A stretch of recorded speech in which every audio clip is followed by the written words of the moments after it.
School's in session. Eureka Day opens on Broadway in December.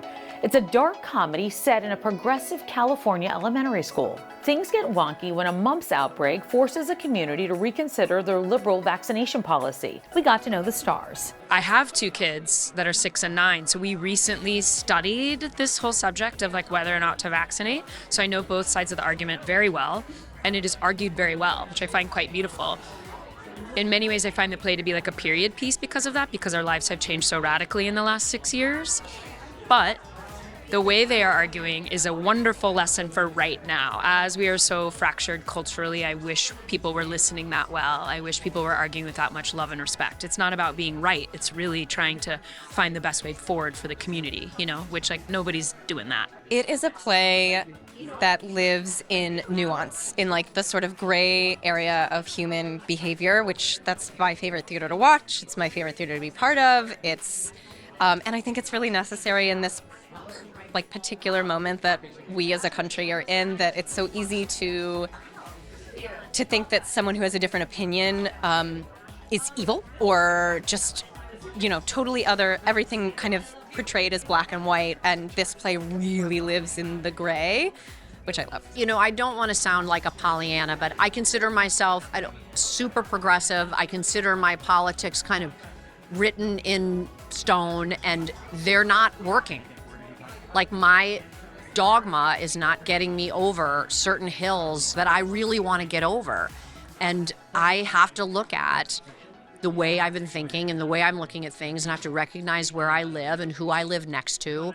And I actually think that I think everybody's trying. I mean, there's obviously like a faction of horrendous people, but there's always a faction of horrendous people who are hateful and awful.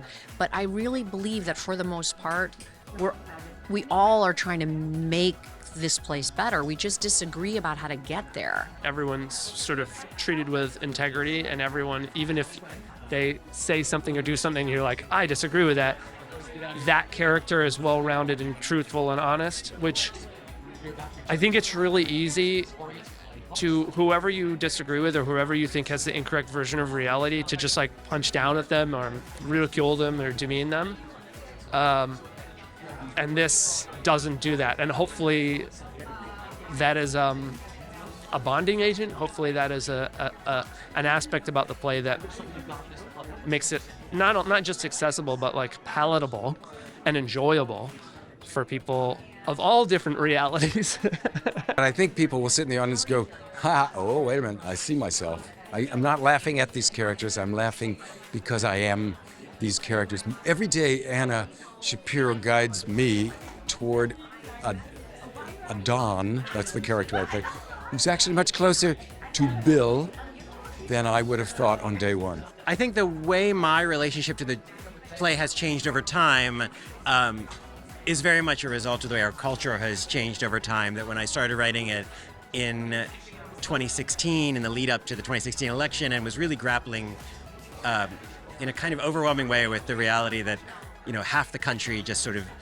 lived with a totally different set of facts than the other half did. And then I think the thing that has happened to our culture over the past 8 years is this increasing fracture where it feels like it's less that there are two realities than that there are infinite realities, and each of us lives in a reality of one. And unless somebody else listens to all the same podcasts and is on all the same social media feeds, like you don't know the same things they know, you don't quite believe the same things they do. And so the question that for me is the sort of the animating question of the play, which is, how do you make a community with people? How do you make a society with people if you can't agree on what's true? Not everybody's one thing. And I always found like the idea, which we should learn as children, cannot be spoken of more often. And I think the service of this play is to really identify how many assumptions we make about each other in this community and certainly in the country at large. Yeah, that's a really meaningful aspect of what this play brings to us.